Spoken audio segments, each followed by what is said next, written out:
yo. Here we go. Here we go, yo.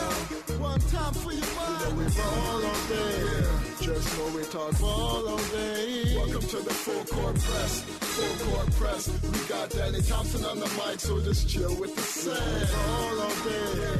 Just know we talk ball all day. Welcome to the full court press. Full court press. We got Danny Thompson on the mic, so just chill with the set.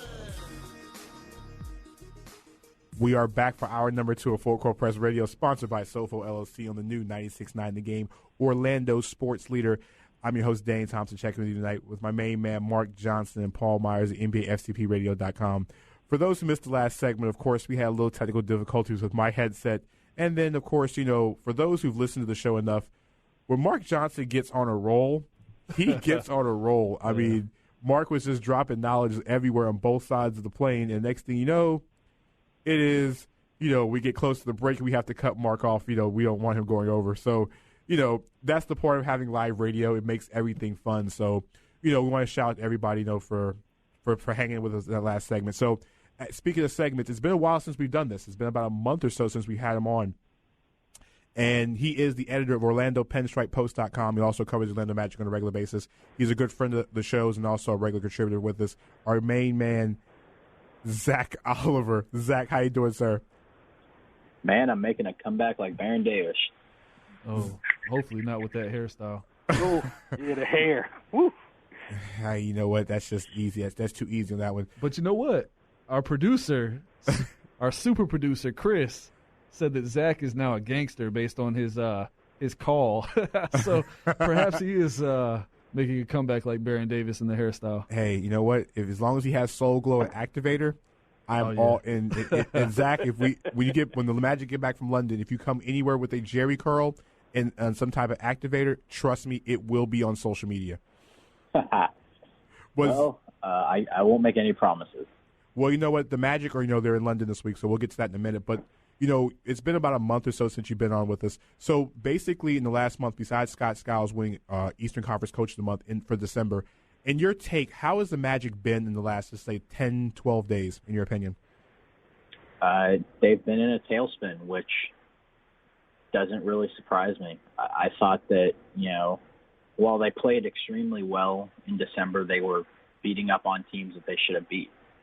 I mean, I have their schedule up right now. You know, they lost to the Clippers, they lost to the Cavs, they lost to the Hawks, and they lost to the Heat. I mean, and then their only other loss in December was against the Suns, but that was the second night of a back-to-back. You know, last game of a West Coast road trip.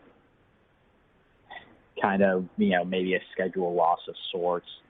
But they beat up on teams that they should have beat. You know, they beat, you know, one team, two teams that were playoff teams last year in December, and that was New Orleans on the 28th and Houston on the 23rd. So, you know, the fact that they're struggling now when they're playing much tougher opponents, you know, isn't surprising me.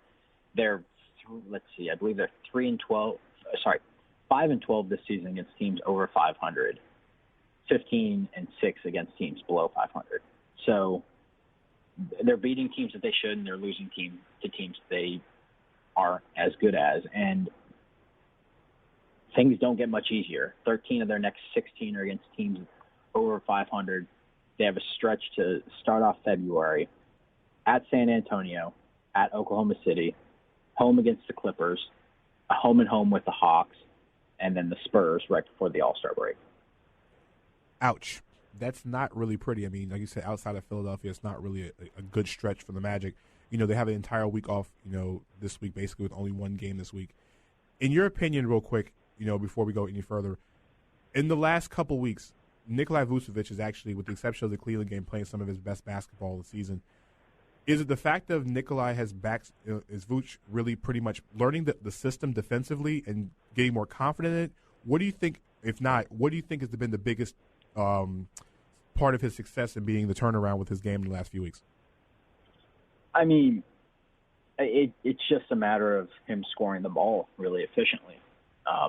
His defense, you know, Vooch he tries, but even with the system that they run defensively, where they just try to funnel everything down to the baseline, it's not working.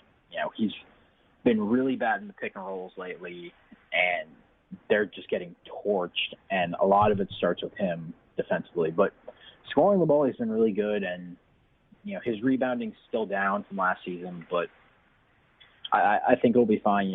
They're making a big push for him to try to get into the All-Star game. I've been saying this for a while. The only way he gets in is if the coaches vote him in. And I don't think that he gets in because there's just too many guys ahead of him in the Eastern Conference front court. Yeah. But that's a whole other discussion for a whole nother day that we could probably go on and on about. Right. Well, speaking of Victor Oladipo, I mean, he is probably their biggest trade chip, and that's something we want to talk about since that's kind of the buzz in Orlando. If you talk to Orlando fans, a lot of them are asking me, hey, Paul, what do you think? Are they going to make a move? Are they going to make some trades? And my thought is they should stay pat. They should evaluate the talent they have. And if they're going to make a move, it needs to be over the summer or next year's trade deadline. What they have right now, they need to evaluate and make sure that it's what they want going forward or not. So that's my take. However, what are you hearing? I mean, that's probably the smartest thing I've ever heard you say, actually. I mean, that's about right well played, on where I'm sitting. The Magic are in a position where, as you said, they're still trying to figure out what they have. Sure, come this summer, there's going to have to be a lot of questions answered. Do you extend Evan Fournier? Do you keep Victor Oladipo? I mean, he's a guy that is probably their best trade asset right now, but, do you really want to move him? Right. So I think that their best move is standing pat because, unless, somehow, some way you can get that star, if you can get, a DeMarcus Cousins, or if you can, or if maybe even a Marc Gasol, something like that, then maybe you consider making a move at the deadline. But I just think that, if they do end up making the playoffs, which with how their schedule is the rest of the way and the way that they've played against teams over 500, I think is far-fetched right now, to be 100% honest and fair to this team. They're trying and they're better, but they're just still way too inconsistent. But I don't think that you give up those assets right now to go and get a guy. I've heard some people bring up Joe Johnson.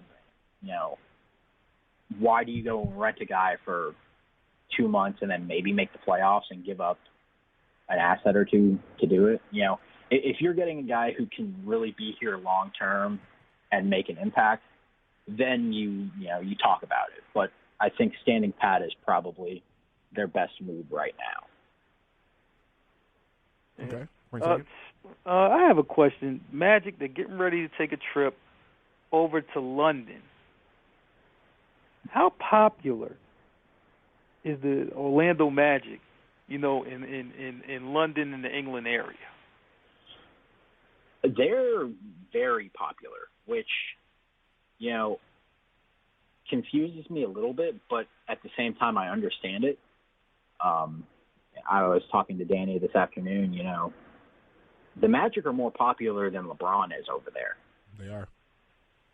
I mean, you talk to English basketball fans, and they almost directly go straight to the Magic, which is really impressive. And I think the big thing is the Magic were one of the two teams that played the first game ever over there. They played the Hawks in a preseason game, and I believe 1993. I want to say. So they all, got a taste of Shaq and Penny. So, that, and plus, Orlando's such a big tourist town that, if you're coming here and you're from, over there, if you want to go to a sporting event, you don't have any choices unless you come in the summer when Orlando City's playing. But other than that, you got the Magic, the Solar Bears, and UCF. So you're probably going to take the Magic, and that's really built a strong contingent over there. Interesting. So, Zach, before we let you out of here, here's a question. The Magic did make a move today. They acquired Joe Harris. So we did make a trade. The Magic fans, big time. They made a trade. Joe Harris was traded from the Cleveland Cavaliers to the Orlando Magic. I want to get your opinion on this. Now, the deal, for those who don't know the deal, this humongously big trade, I think the third of the season, the Cavs sent Harris as well as cash considerations and the Sacramento Kings protected second-round pick in 2017 to the Magic in exchange for the protected 2020 second-round pick of the Portland Trailblazers. Now, guys, both of these picks are both top 55 protected. So, this is a huge deal in the NBA right now. So, Zach, real quick, what are your thoughts on the Magic being able to do something, not with just Joe Harris, but with this protected top 55 pick from the Sacramento Kings in 2017 in the second round? Does this turn the Magic's franchise, upside down with this one? Well, I can sense the sarcasm dripping out of your voice right now. But to be 100% honest, I think that this was a waste of a trade for the Magic. Look, they did this deal, and the two picks that were involved are a complete wash because neither team is going to see either one of them. Unless by some magical strike, the Blazers or the Kings become a godsend in the West in the next 5-6 years, which isn't going to happen. Sorry. The Magic pretty much helped the Cavs out here. I don't have Joe Harris's cap number off the top of my head. I believe it was about $485,000. Yeah, it's not. I mean, by NBA standards, it's not much. Yeah, it's just a minimum contract. But because of how the Cavs, salary is with LeBron, Kevin Love, Kyrie, etc., they're pretty deep in the luxury tax. Mm-hmm. So sending Harris to the Magic saves the Cavaliers $3.3 million in luxury tax. Plus, it opens up a roster spot for the potential of say a guy like Joe Johnson doesn't get traded and ends up getting bought out by the Nets.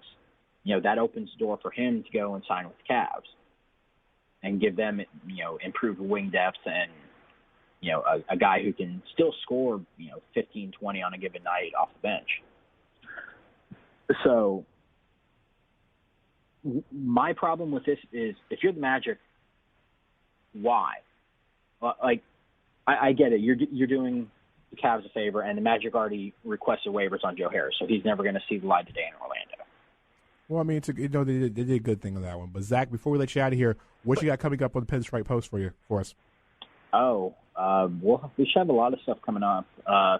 Obviously, the London coverage is pretty big, and we're going to start diving into some trade stuff too. So there's going to be a lot of stuff coming up, and see what kind of fun things we can get into over there. Well, I hope sounds good, man.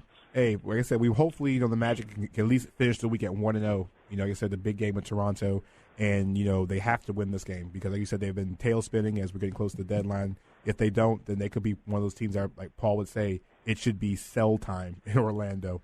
Well, not really. I feel like if they're going to finish in the lottery, that's great. That's what I want. I think that's what most Magic fans should be wanting that's for. Not what they want. They want playoffs, but that's a terrible Magic thought. Magic fans want playoffs, and they shouldn't. And I don't know if I'd say they shouldn't. No, I'll say it for you. They should not want the playoffs.